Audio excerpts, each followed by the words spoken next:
Between the sort of 1300s and the early 1600s, a process that we now call the Great Vowel Shift affected the long vowels of Middle English, and it caused them to raise. So in other words, people's tongues became higher in their mouths when they were pronouncing them. So e became e, and became e, and o became oo. In the north of England and Scotland, the Great Vowel Shift clearly played out differently to how it did in the south, but the way it played out is still a matter of a lot of debate. And this is something I've done a certain amount of investigating into myself from historical sources, but there are many interpretations out there, so I'll try and go over some major and more recent ones in this video. And I'll very quickly recap what the vowel shift looked like in the south. So the vowels in the words price and mouth broke into diphthongs, and the rest of the long vowels raised, with each vowel falling into the place of the next. So to illustrate that with a before and after for each of these words: fas, fes, met, mate, flees, fleece, pris, praise, got, goat, goose, goose, mooth, mouth. This process of vowels falling into each other's places is called a change shift, and these are fairly common across languages. And it will be clear to a lot of Northerners and Scots that one of these changes in particular didn't affect Northern dialects, or hasn't affected them as much as it has Southern dialects, and that is the change of mooth to mouth. So in many Northern dialects and in Scottish dialects and in Scots, the mouth vowel is still pronounced something like oo, or something along those lines. And this is actually intrinsically linked to the changes that did happen in the other long vowels in Northern Middle English. If you're familiar with really broad Northern dialects, you might notice another way that these vowels have developed differently. The goose vowel in a lot of these dialects is pronounced with the tongue at the front of the mouth rather than the back. And that features more obvious in Scottish dialect, so words like to and so might be spelt t and c to line up with this pronunciation. Northern English dialects have been so levelled recently that you might even live in the north and not have heard this fronting, but in traditional dialects the goose vowel comes out something like ear, gears, skiel. When I went to scale we had sort of a rather a fussy old sort of a scale master. He wasn't a bad scale master over the bit. So already we have two differences from the southern vowel shift. The mouth vowel never diphthongized in a lot of northern dialects, and the goose vowel somehow ended up fronted, so pronounced at the front of the mouth. And the historical linguist Roger Lass thinks that these two things are related to each other. You might remember what I said earlier about change shifts, where each vowel moves up into the position of the next one. These shifts involve pushing and pulling influences. When one vowel moves up, it can cause the next vowel up to kind of run away from it in order to avoid merging with it. It can have this pushing influence, and it can also pull a vowel below it upwards to fill the gap it's left. This is a very common pattern across languages, and it seems to have something to do with vowel inventories wanting to remain fairly spaced out. Vowels don't generally want to get too close to each other because that can cause confusion for speakers. They're more likely to mishear words and things like that. In this situation that Roger Lass describes, the goose vowel has fronted, so now there's a gap here. And if the goose vowel now raises, it won't affect the mouth vowel because it's nowhere near it. The goat vowel might raise, but if it does, it's got a space to raise into, so the mouth vowel is still safe. It doesn't have to run away from the goat vowel. And so when the great vowel shift happens, this vowel is under less pressure to change, and so it doesn't. The goose vowel must already have been at the front of the mouth before the great vowel shift started, otherwise the mouth vowel would probably have been affected. If we took this model and applied the great vowel shift to that by raising all of the vowels and breaking the top two, like what happened in the south, our example words would come out sounding something like goat, fes, mate, fleece, goose, praise, mooth. In order to call this a good reconstruction of a historical vowel system, we have to be able to explain how this evolved into its descendants, using realistic sound changes that fit with what we know about the development of languages nowadays.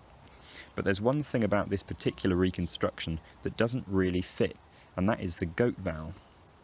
Most Northern English speakers today will actually use a mid-back quality for the goat vowel, something in the region of o. But the further back in time you go, and the broader you go, and also the further north you go, the more you see front realisations of the goat vowel, realisations pronounced towards the front of the mouth. In Scotland you might have heard stein, bain, ain, hame, In parts of northern England you might have heard stien, bien, heem, ean, stian, bian, yam, yan, or stien, bien, yem, yen. So we have a load of different sounds here, among them ear, ya, and ye, and all of these have some element pronounced at the front of the mouth, with the tongue at the front of the mouth towards the teeth. And that suggests that before the great vowel shift in some ancestral northern dialect, this vowel was pronounced fronted rather than backed. Something like ear rather than something like or. There's written evidence for a fronted goat vowel at least around Edinburgh as far back as the early 1600s, in the form of some writing by Alexander Hume, who's no relation to the famous one, who wrote a grammar of Scottish English at that time and explicitly mentions the difference between the Scottish pronunciation of whole, which he spells like this, and the English pronunciation, which he spells like this. It's debatable exactly what sound he's trying to convey with this spelling, but for various reasons I think you're looking at something that starts mid-height, front, and ends somewhere central or low centralish. So something like ear, ear, air, air, ear, something along those lines. What would really help us here would be written evidence of these front qualities in the goat set from late Middle English, before the great vowel shift. And I think one of the most famous southern Middle English texts, the Canterbury Tales, at least a couple of manuscripts of it, can actually provide us with a bit of this evidence. In two manuscripts of the Canterbury Tales, the words home, gone and none are spelt like this, when pronounced by characters that Chaucer specifies are northern.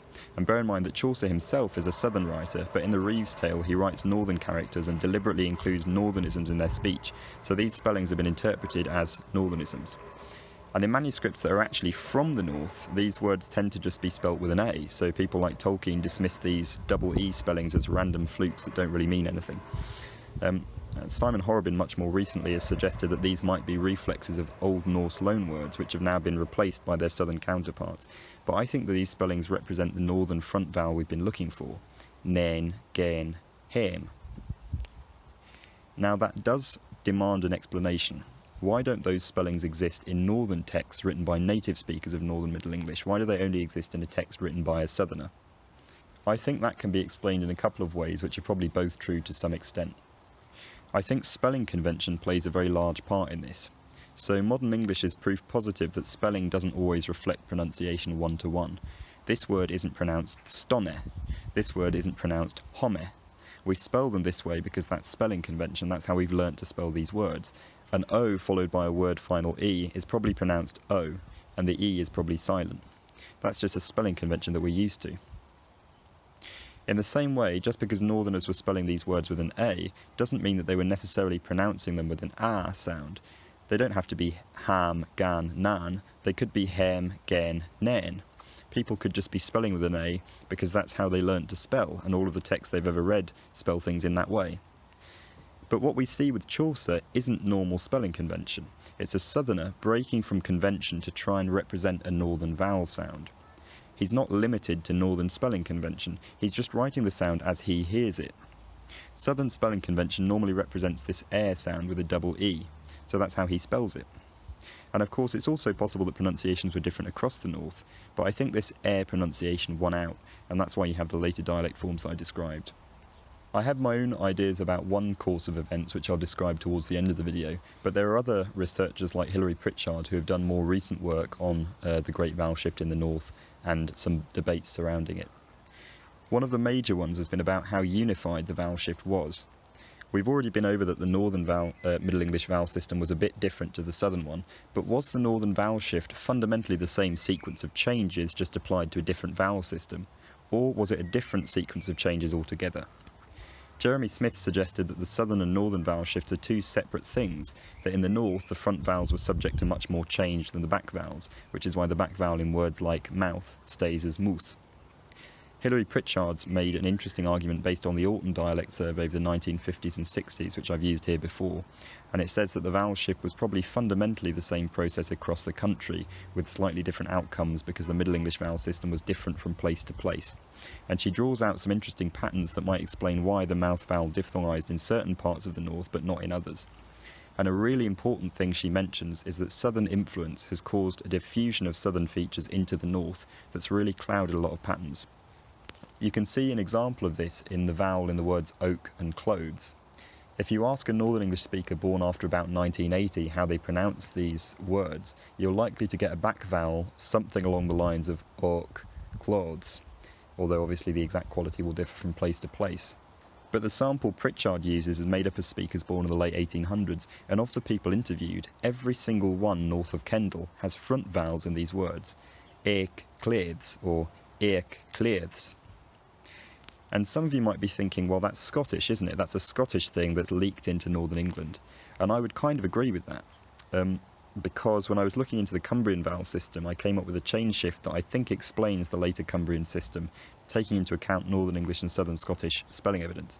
And this chain shift acts on 7 Northern Middle English vowels.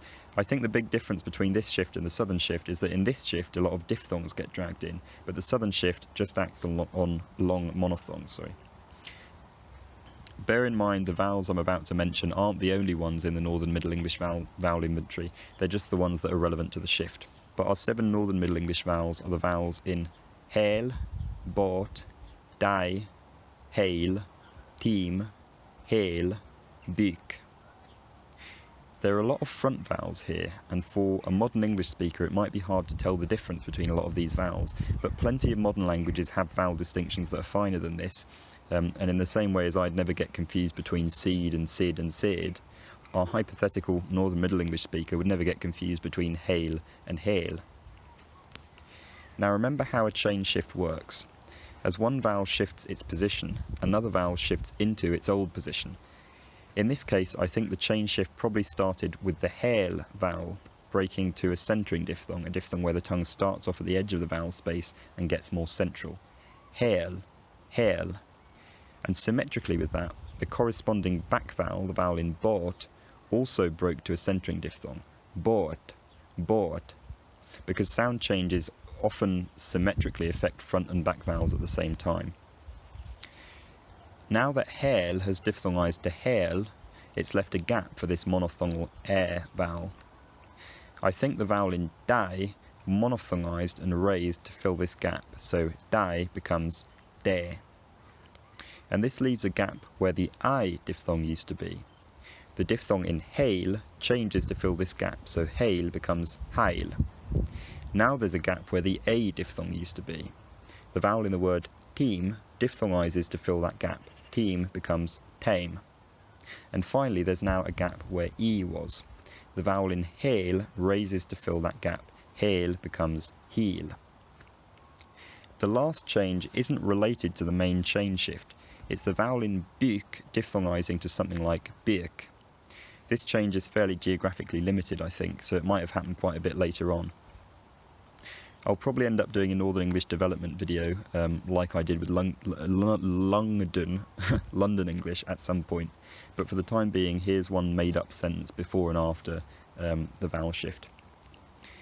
Hail Mary, the hail bought to Godai's team to say the land. Hail Mary, the hail bought to Godai's time to see the land. This doesn't that closely resemble any modern Northern dialect that I'm aware of, although there are similarities. Different things will be similar depending on what your dialect is, because lots of changes have happened since then, but a late 19th century Cumbrian pronunciation of this line might be something like Hail Mary, Tial bought to Godai's time to see the land. Thank you very much for watching, and I will leave you with this footage of magpie and pigeon battling it out. I'll put some links in the description to the various things that have been referenced in this video. I'll also put a couple of links to things that pals are working on. And apart from that, I will see you very soon. Thank you for watching.